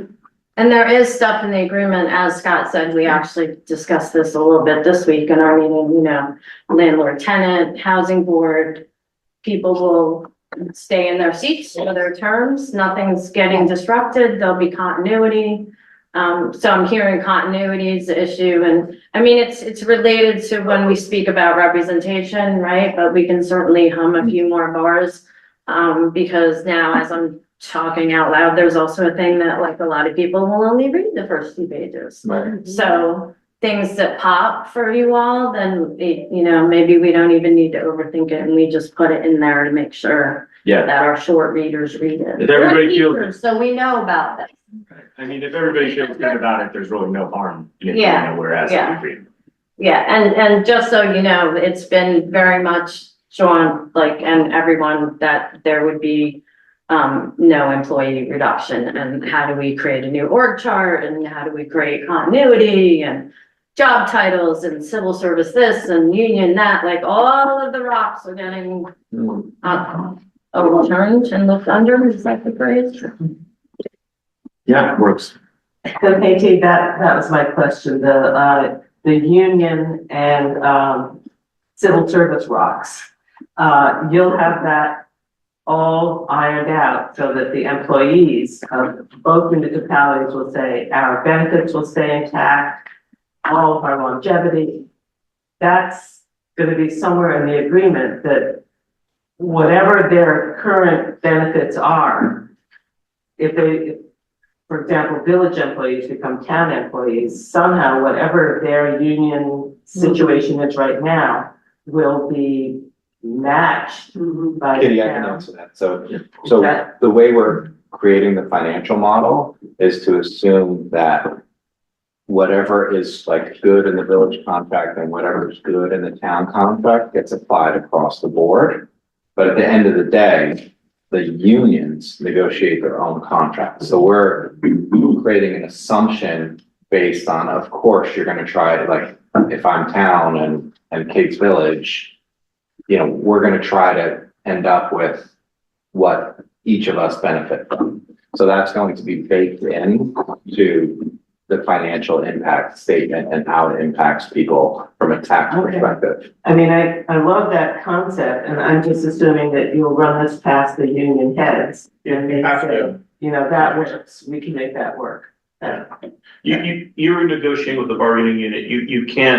We can't pass a law that undoes the bargaining unit's Right. rights. So we could sit here and make any law we want, and the union would laugh so hysterically at us and get sued and they get paid, so. I don't believe that's what I'm asking. What I'm asking is that our union reps look at what they have now and what the new hierarchy would look like and say, yes, our benefits can be carried over, you know, I mean, can the union that is representing village employees right now continue to represent them if they become town? It's up to the union members. Yeah.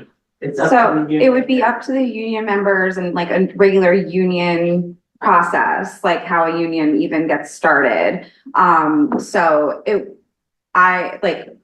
The village union rep from CSEA told me he sees no pathway to getting CSEA to be the bargaining unit in a new town post consolidation. But I don't know, like it's never happened before. There's never been this kind of thing before. So who knows, you know?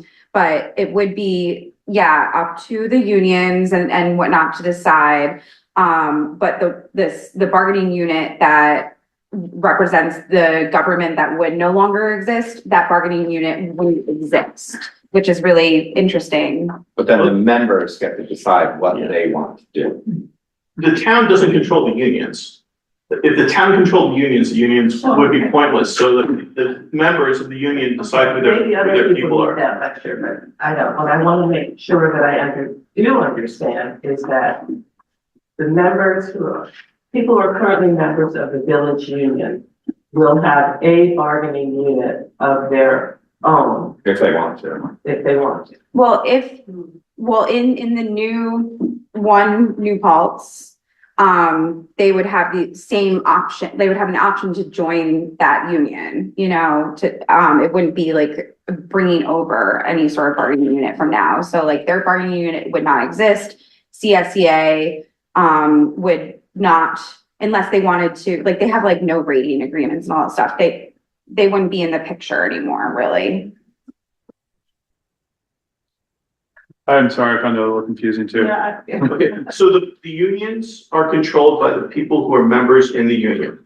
So if we wanted to form a union of amazing political boards, okay, so that would be us. So then we decide that you're in charge, you're our president, and you go and we say, Lauren, you're in charge, and she finds a union that would represent us, that would be the CEA. Now, let's say that we get that union, and then 2 days later, we find out Lauren's embezzled all our money.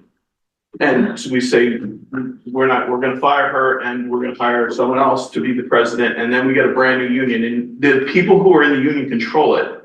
So the town doesn't control the union controls itself, and the union is controlled by its board, by the people in it, and they can kick them out if they want to. Well, let me just ask one question. So you have a town union. For village employee, for town employees. Yeah. You have a village, union for village employees. Yes. When the consolidation happens, does the village employee union disappear and they have to then recreate? Effectively, but they could. Can they then recreate a separate union from the town unions, or do they have to vote to join or be part of that one union? They can't create a new union because they have job titles. You can't have like, all the people who do the same job in two different unions. So then their only option is to join the. But then the members can decide what they want to do moving forward. Got it, okay. So they could all get in there and be like, we don't like this union with the other one. And that's how it usually works. Most of the unions are in both. So there's a lot of unions that are in the town and the village. And it goes back and forth. It's not like the town has one and the village has Right, I understand. Mix. It's by bargaining unit. So does the village have a union for your administrative staff? Just one. The village just has one union that, it's mostly Department of Public Works and one person in the clerk treasurer's office, so it's not everyone across the board, but it is mostly the Public Works team. And one clerk treasurer staff person, And parking enforcement. and parking enforcement, of course. I can't forget parking enforcement. Yeah, and so it's one union, it's CSEA, they're one bargaining unit. So the choice that would exist for those employees post consolidation would be to sign, whatever union card with the new government that exists, which would not be with our current union in the village. It would be what exists with you guys. But of course, there are always options, like Sean was saying, in organizing, down the road and whatnot, depending on what all the folks who want to be in a union in that new government want to get together and do. Like, those options exist anyway, right? We don't really weigh in on that stuff because that's up to the people, yeah. CSEA would lose this bargaining unit. Okay, I'm so used to the town side of things. We have a police union, we have the highway, we have our office administration, and we have our planning board. So, the village has a planning director, the town has a planning director. They're sort of duplicative titles, I guess. But they're supervisors, they're not, neither one of them are in unions. You're right. But But like the Secretary of Planning and Zoning yeah, is in the union. yeah.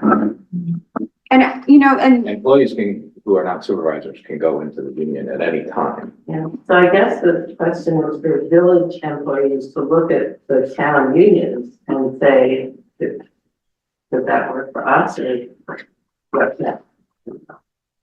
Yeah, and I would say that that's a challenge that I don't have any answer to. This is Ulster County. CSEA is like a big union, it's the union that the county, many of the county, like the DMV workers, are in and whatnot. It's CSEA is the billboard you see when you go out to a lobby day in Albany. It's the first thing that greets you before going to get your lobby packets and all that. And they feel very strongly, of their identity with that union. So I did go ahead and see what would be the case. Are there any anti-rating agreements and all that stuff? Because I'd worked for years to try to unionize the New York State legislature. So was really interested in that. And it's just interesting how, it doesn't look like they're plotting any raids or, deals with the town's union reps at this time to have CSA take over, but who knows? Well, gosh, I wasn't even thinking of that. I'm just trying to find the smoothest fit for, when these two things come together. How the village employees, where is the place they want to land? That's a practical question. Just in terms of agreements, whether it's a labor agreement or all the other agreements that exist between municipalities and people that provide services and things, will the surviving entity be one or the other of the current entities, or will it be a new third entity that is the surviving entity under a consolidated government? Do you mean it depends, I think it depends is probably the answer. Do you mean the I mean, the town is not a new town after consolidation. Right. The town is the old town after consolidation. Got it. Does But a that good make sense? example is like landlord-tenant relations. There's no landlord-tenant relations in the town. So we actually discussed this on our steering committee, meeting this morning. So like the commissions that exist in the village, they just get moved over and they become town commissions. Right. But I was thinking more about what you answered, I believe, Scott, which is that the resultant, municipalities and entities of some sort. The surviving entity is the municipality town. is the. So the current agreements town. that exist with the town and vendors, whoever those might be, the people who sell us salt. Yeah. Those agreements all remain in place. Yeah. And there is a transition period. The village That's all. doesn't immediately disappear. Right. For contracts that may be in place there, right? But Because the that surviving is gonna entity go is away, existing entity, it's but not- there is a certain amount of time that a lot of activity Right. like that needs to occur because at a certain point, the village goes away. Right. It's not as if they're making a baby, right? You know what I mean? Like, it is just the town in the end, but this agreement rather than dissolution allows the village to sort of negotiate on its own behalf for what that looks like down the line, which is, an important Yeah, and aspect. the primary reason I'm asking this is probably contains costs to a great degree. I mean, when you have, debt and bond issues and things like that, I would imagine transferring all those to a third entity would be more complicated and more expensive than the surviving. That's right. Village, anything that's owned by the village becomes property of the town. And PSM, by the way, will have all sorts of tables on, debt. and- Yeah, they have it down to like the computer. Yeah, so,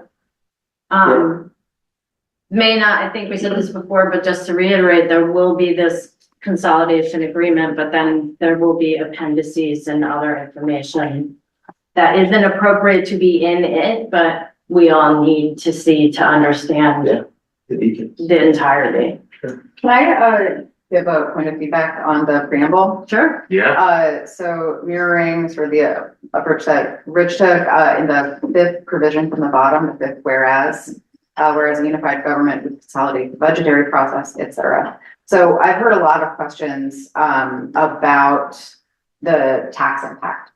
And this is a provision that addresses that, and I would just think that it would flow more clearly and highlight the importance of that topic to the people of New Paltz if it was broken out into two different whereases, because Sure. there's sort of a lot of content. It's a little too much. Multiple sub clauses, it could even be three. No problem.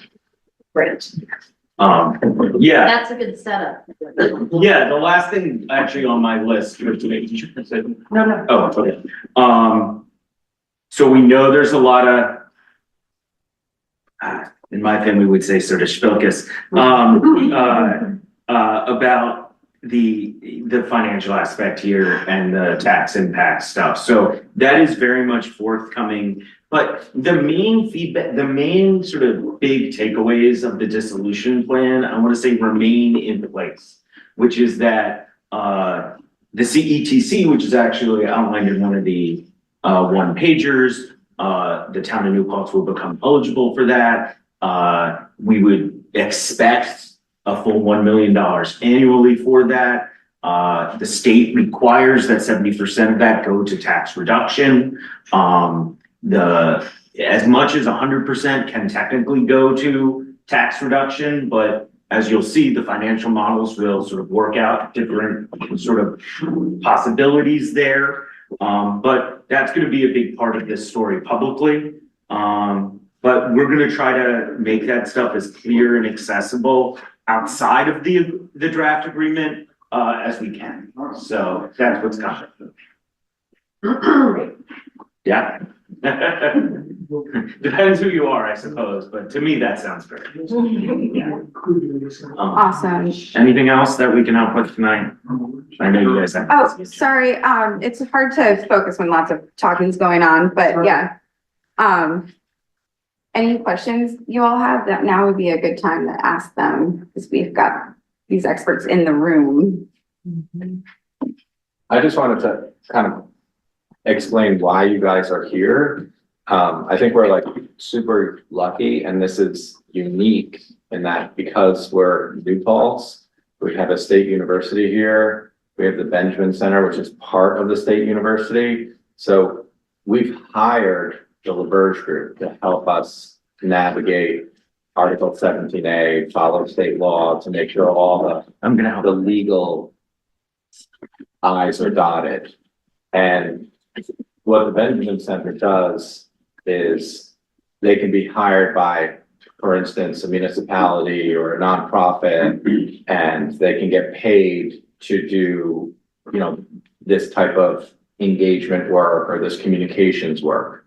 So I think what's really unique about what's going on here is that the Benjamin Center is very interested in this topic because both KT and Scott, find this topic to be super interesting. And one of the mandates that SUNY has statewide and the university has in New Paltz is that they're supposed to do like community projects.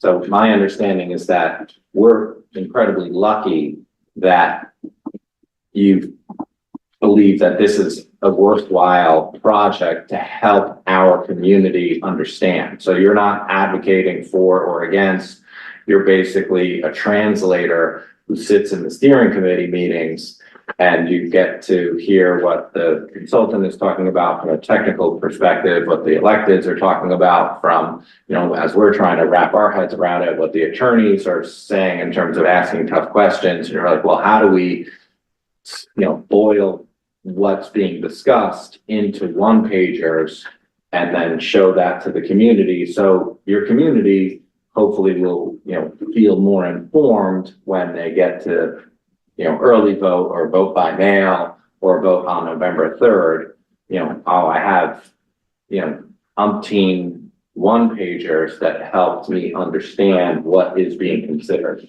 So, I've been, so grateful, so far based on like all the interpretation. We'll disappoint eventually.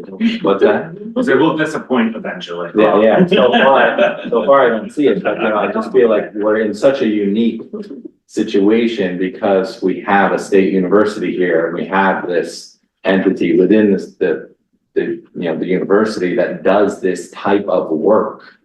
And, yeah, well, we're thrilled to be able to do it. And before you accuse me of being totally overboard on one pagers, I want to note that we will extend them if we absolutely need to.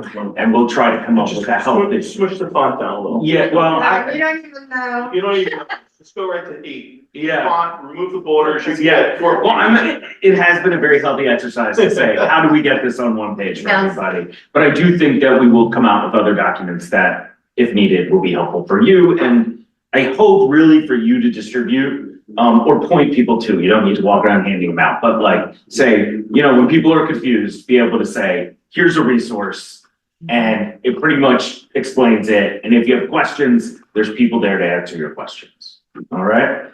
And in And I the have spirit a- of gratitude, I'm sorry, and I would say I'm also grateful for the mayor and Lauren's leadership of the committee and the rest of the people that are working hard on Wednesday mornings, because I know that there's massive amount of work getting moved through and decided on in there, and so thanks to that group.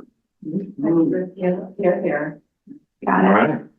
I was just gonna say, I have a volunteer who might be willing to do TikToks on what's in all the one papers. Ooh.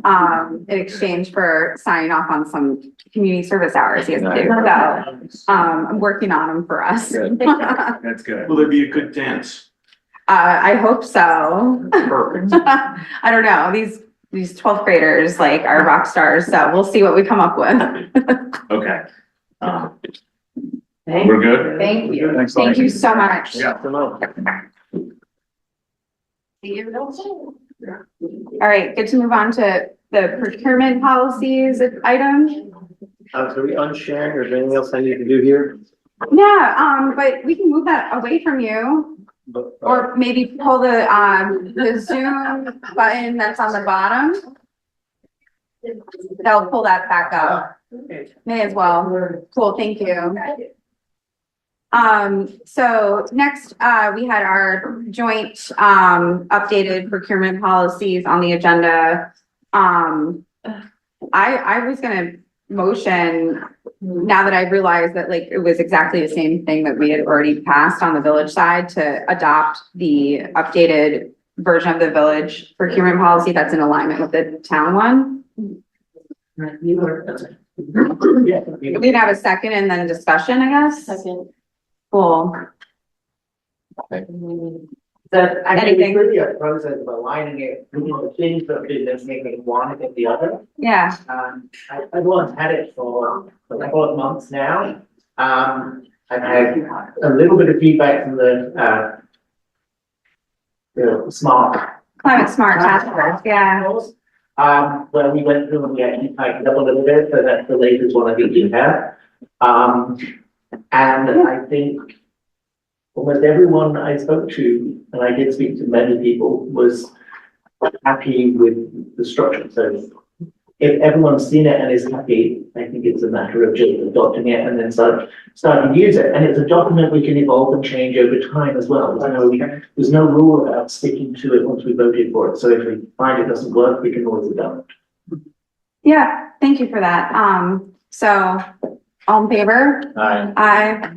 So the town is voting on this, right? Sure. Okay, so do you want to take a motion to? I move that we adopt the updated procurement policy. Second. All in favor? Awesome, sweet. Our climate smart folks will be excited about that. I'll make a motion to adopt the resolution calling for a moratorium on data centers in New York State. And then if we get a second, we can open up for, a little explanation. Awesome. Kitty, did you have anything you wanted to say on this? Or Tim, because you both were at that event yesterday. You know, we're getting, basically, I'll start at the beginning and then go to the end. It's not that long, but whereas the Seneca Nation, in conjunction with the Sierra Club, filed an Article 78 petition to seek a stay and temporary restraining order to prevent the Stamp Data Center, and I've given you all information about the Stamp Center, from being built about 8/10 of a mile from the Tonawanda Seneca Nation's 7,500 acre reservation, whereas the NAACP's 2026 recommendations for protecting frontline communities to stop dirty data is raising alarms about the disproportionate impact of data centers, which are often located in low-income neighborhoods and communities of color.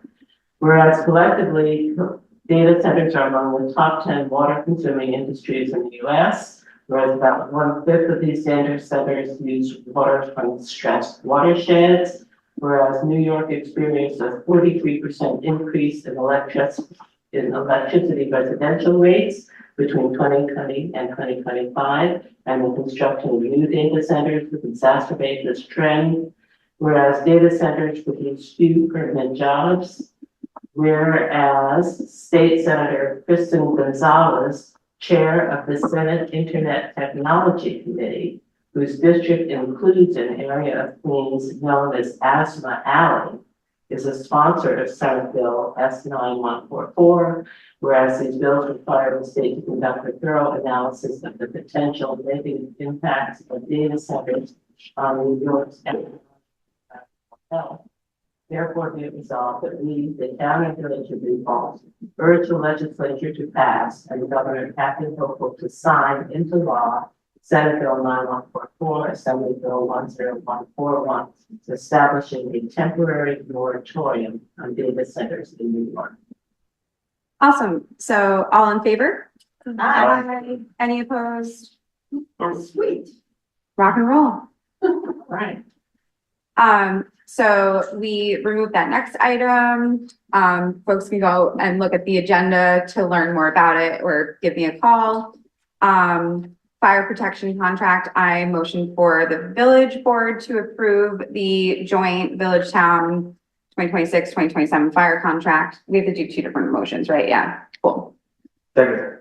All in favor? Aye. I move the fire contract for the town. Second. All in favor? Aye. Can I add something to the joint agenda? Go for it.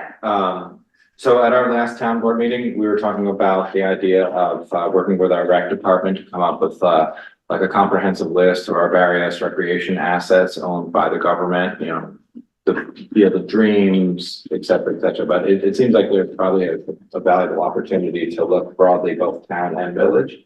So that's a thing that we can, you know, work on, and I like the idea of our town recreation department kind of like spearheading that, and then it'll help us, you know, figure out where we want to make investments moving forward. But I wanted to carve out a special Moriello Pool Committee. There's a lot of questions about, you know, improvements that are needed there, and near-term, very significant expenses, and I want to carve it out as its own committee because it's probably, you know, the most valuable and expensive recreation asset that we have. And what I was going to propose is that we could have like 2 village board members, 2 town board members, a couple of community members, and then Chris Marks and Bill Russell to, you know, identify, you know, which projects are staring us in the face, and then, you know, coming up with a, you know, a long-term plan, as opposed to, again, just like doing things one-off, doing things, you know, not with like a multi-year plan in it.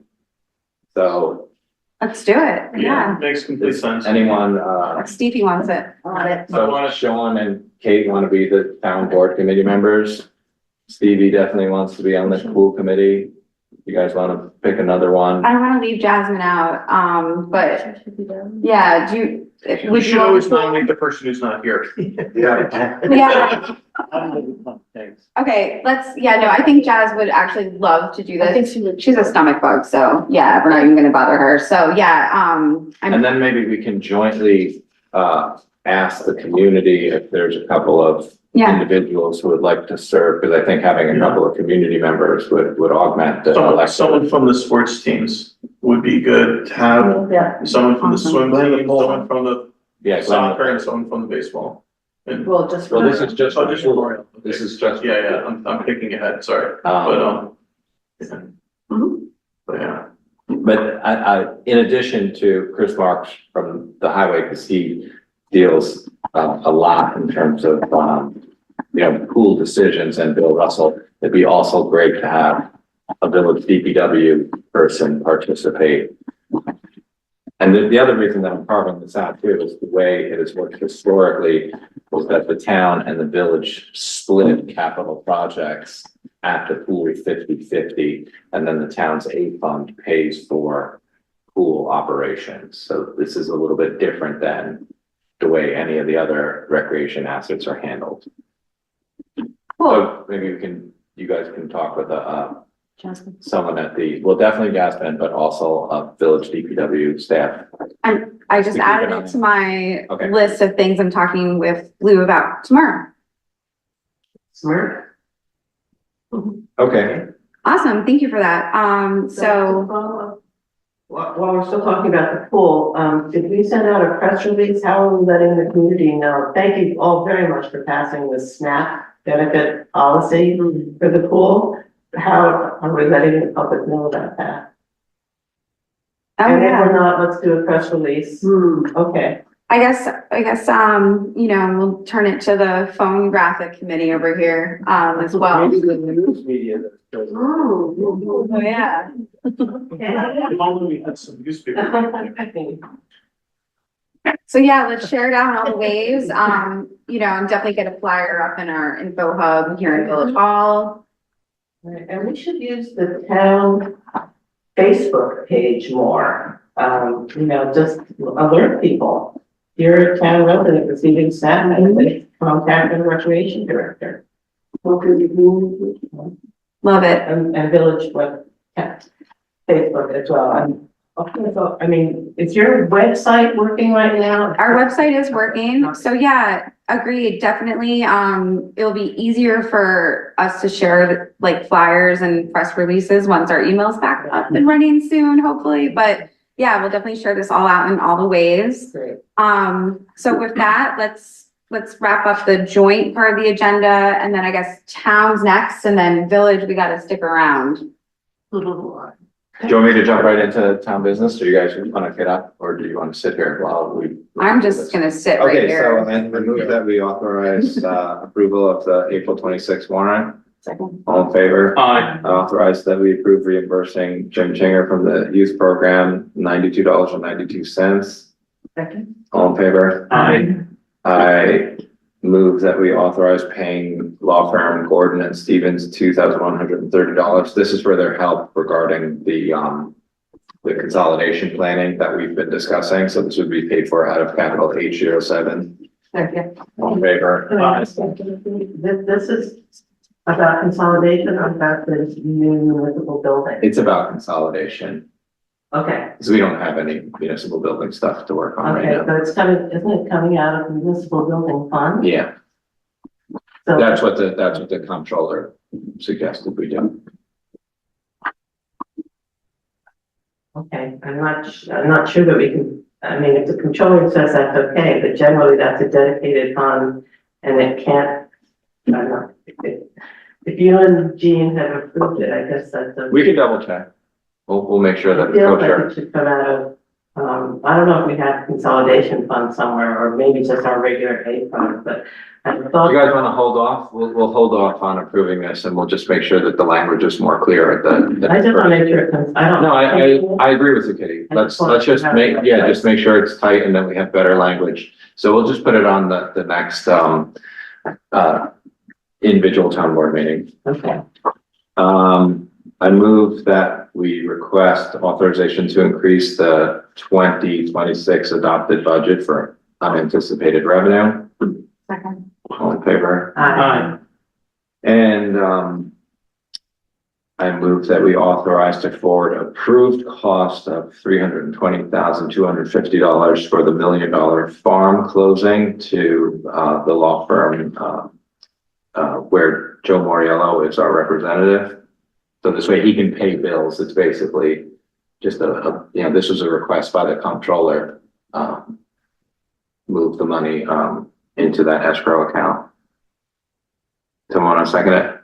I'll second. All in favor? Aye. And then I move that we approve, a secret resolution, saying that the, Ohioville wastewater treatment plant upgrade is a type 2 action under seeker. Second. All in favor? Aye.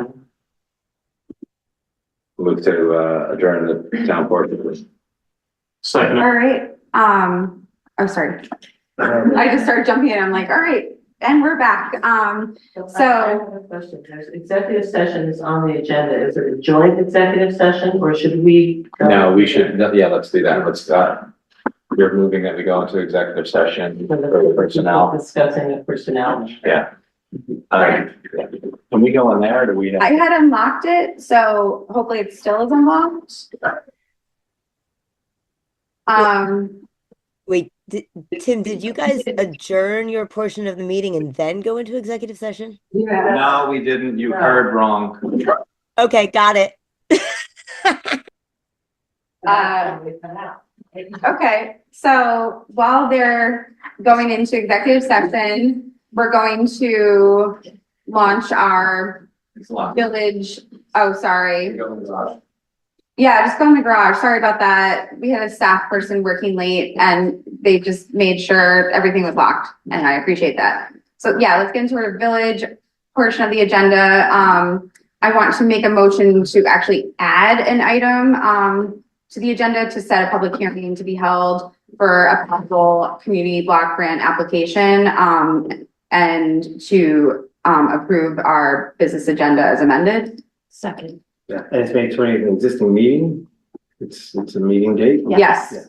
Yes. All in favor? Aye. Cool. So now that's our first item. So I motion to set that public hearing to be held May 20th, 2026, at the usual meeting time for a possible community block grant application. Second. All in favor? Aye. Awesome. I motion I guess we don't have to make a motion. We want to share out the New Paltz Fire Department election results. So on April 7th, the members of the New Paltz Fire Department held their annual elections and the results are as follows. fire line officers, Chief Patrick Coach, First Assistant Chief Mike DeFaldo, Second Assistant Chief Tony Yenzer, Captain Steve Greenfield, First Lieutenant John Pastor, Second Lieutenant our County Legislator Bill Murray, company officers below are the folks I'm listing below: President Sean Herberger, Vice President Joe Miller, Treasurer Eric Watson, Trustee Eric Saunders, Trustee Rick Raffa, Trustee Robert Lucchese, Trustee Bill Du Bois, and just wanted to say big congrats to all the officers and for everyone involved in New Paltz Fire. Yes. I'm so excited to be going to the installment dinner in May, and Stana Weisberg, who's in the audience, and I are trying to join up and reinvigorate the ladies auxiliary. So stay tuned for more on that. That's great. Cool. So yeah, definitely trying to give them their flowers as much as possible. So the next item, I didn't get a chance to type something up for you all. So I'll just kind of share an update here and then have a bigger update at our village only meeting on the campus cleanup proposal. But this is like a thing that some years it's like a big to do, and then some years it just kind of doesn't happen. And we're so fortunate that last year, a super volunteer on a couple of our boards, like Climate Smart Task Force and Bike Ped, Dylan Moscoso, really took the reins along with Rebecca Rotzler to make sure this was like a community and campus thing, because that's how it's most successful. And so this year it's a lot easier because the campus has a ton more volunteers through their Office of Sustainability. They have so many interns who've been working on this, meeting about it and all that stuff.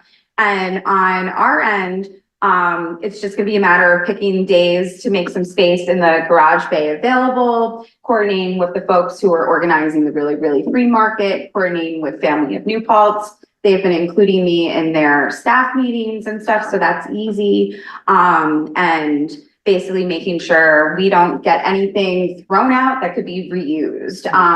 So stay tuned for just a little bit more details at our next meeting with how that's all going to play out. I just need to talk with our public works squad about clearing out some trucks and kind of taking over that space for the sorting that happens. But the goal is, let's get zero waste, and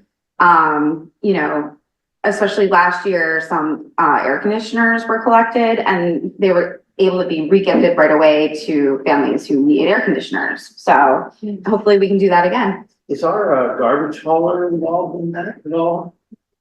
Just because I know one of the other sort of collateral issues there is that garbage cans are full of stuff and stuff is out piled in the front. And so I wonder if they would have a role in supporting it somewhere, because they have an interest in some things too. That's a really good idea. Let's follow up on it. It'll be a little bit easier with email and whatnot, but definitely, because there are those, and that becomes a frustrating time, like, having worked here at Village Hall in the past. Big ups to our team who answers the phone. And then because even when everyone's not downstairs and it's after hours and I'm like, oh, I'm gonna get some quiet work done, the phone rings when there's garbage or anything else awry. So let's see what we can coordinate with county waste and whatnot there too. Yeah. So yeah, I'll type something up with more specifics for our village only meeting and see if we can get some ideas from county waste for that meeting too. Our next item, I actually don't have the materials for massage in the park request. So, which was a little tough. So we're just gonna skip it for now. I kept reading it as message in the park. I'm like, oh, what's the message in the park? But it's a massage in the park. Right, oh yeah. Alex, I did share it I did pop it in the link into your VB notes doc if you wanted to talk about it.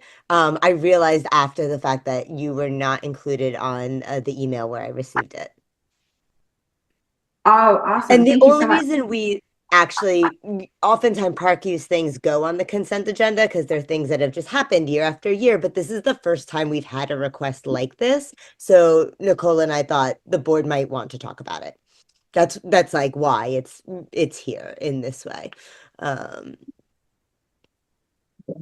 And so yeah, you are right. It is the first, basically, but what they're offering, what I understand is the free 10-minute massages. It's not like they're making any profits, and it's a matter of, people ideally making appointments in advance was my take.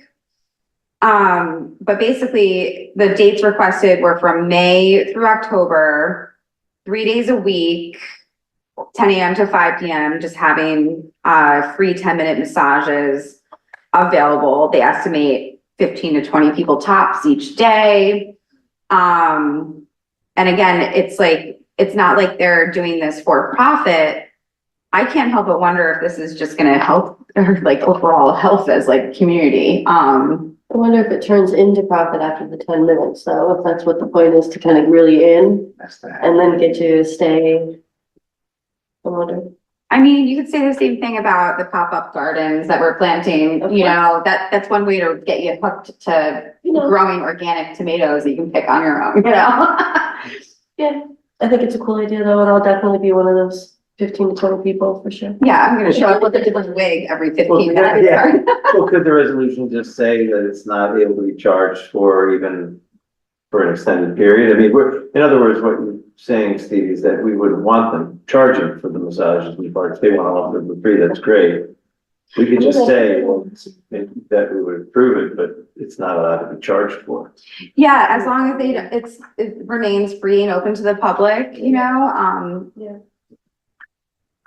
Sure. Cool. So motion to approve the massage in the park request. Second. All in favor? Aye. Thanks, Ari, for the quick adding to the agenda there. Next, we have our No Mow May Mayor Monarch Pledge. It's our April and May Earth resolution. So I wanted to share, basically the town of New Paltz has their No Mow May resolution. They passed it at their last meeting. They have No Mow May signs available and all of that. In the village, traditionally, we wind up kind of grappling with it, because not everyone has as much control over what their yards can even do. And we just have so many other issues as the village where No Mow May isn't exactly the right approach.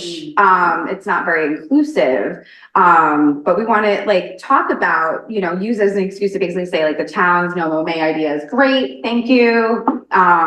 And here's some different ways that we can support pollinator friendly habitats. And then I found, thanks to folks on our environmental policy board, that the National Wildlife Federation does the Mayor Monarch Pledge. And so I think I signed on to it, but the confirmation email goes to the mayor email. So I'm going to reconfirm that as soon as we're back online. But I signed on to it, thinking we should, use that as an example. And so that's basically what this is, first, whereas is the town celebrates No Mow May every year in order to expand pollinator friendly habitats of public-private land, encouraging the community to adopt sustainable pollinator friendly land management practices. And whereas in our community is in a unique position to significantly increase pollinator friendly habitats by encouraging pollinator friendly lawn care practices and by asking its citizens to take direct and meaningful action on their own properties.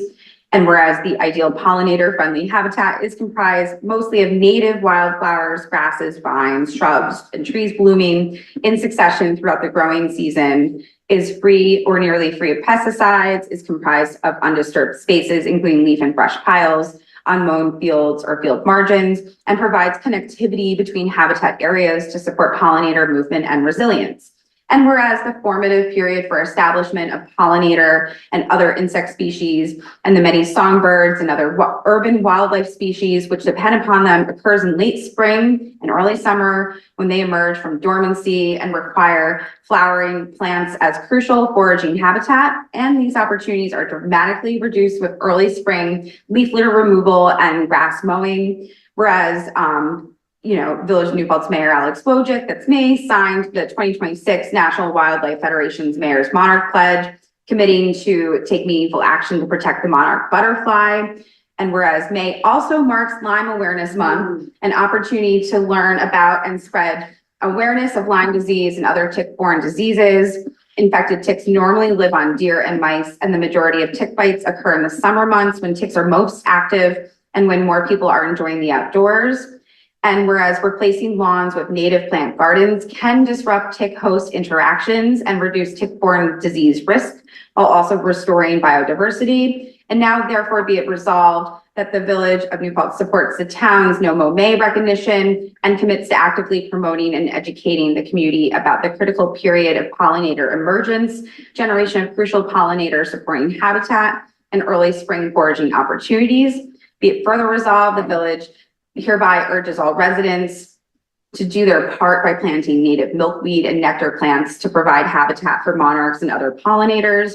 Be it further resolved, the village commends Senator Hinchey for leading the way in the New York State Legislature in calling for awareness of Lyme disease and preventing tick-borne diseases. That's her Lyme disease awareness proclamation that they just passed.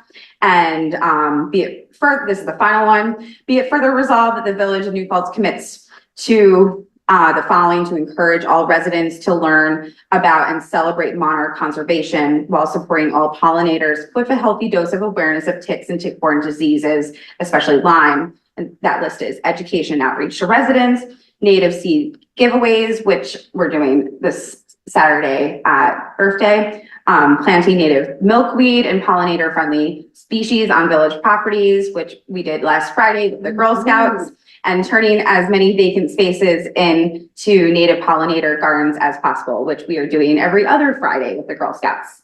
So I move this resolution. Second. Any discussion? All in favor? Aye. Aye. Thank you. Thank you. And thanks for bearing with me on that. I just want to give some of that history as to why we don't just like copy paste the town's one. And yeah, there we go. Okay, so I motion to adopt our resolution for bills and claims. Second. All in favor? Aye. Awesome.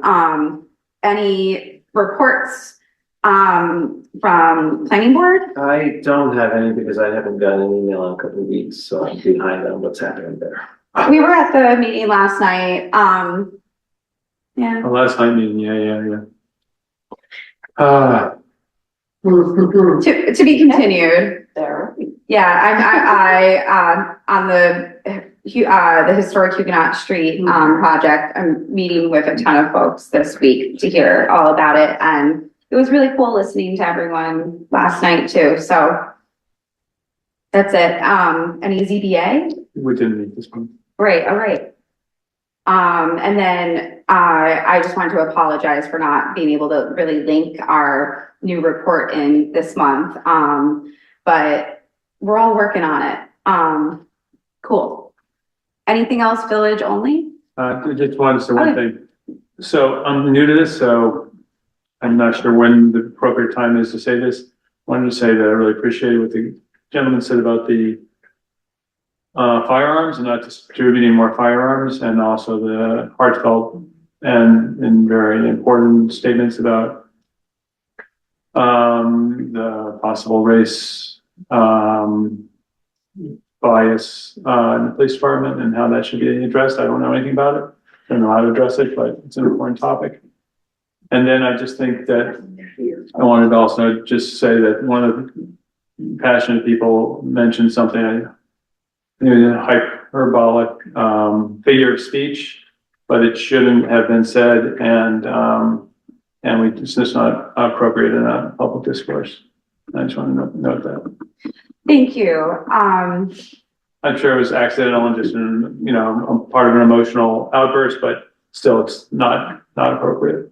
Yeah, and thank you so much for pointing that out too, because tonight was the first time I was like, oh my gosh, I didn't think I had to say, like, set the tone that way, like, let's just not say anything about violence against others, you know? Right.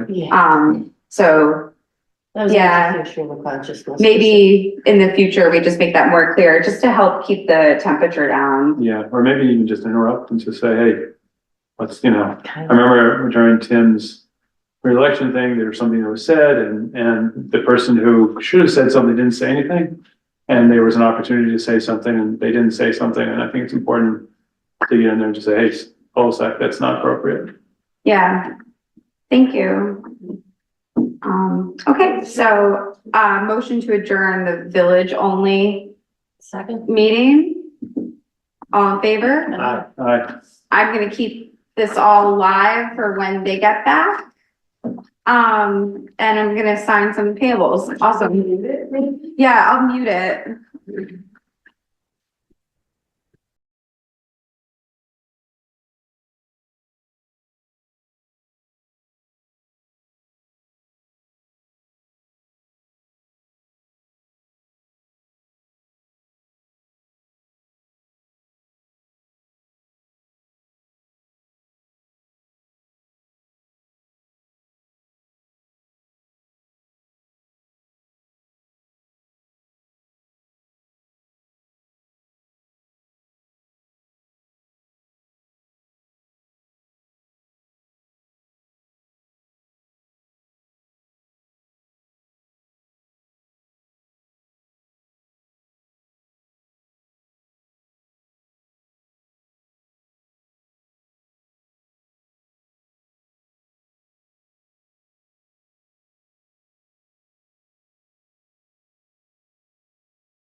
All right, and they're back. Yeah, so Kitty, moves that we leave executive session and Kate's there. And we're taking no action and adjourning. Have a good night. Good night.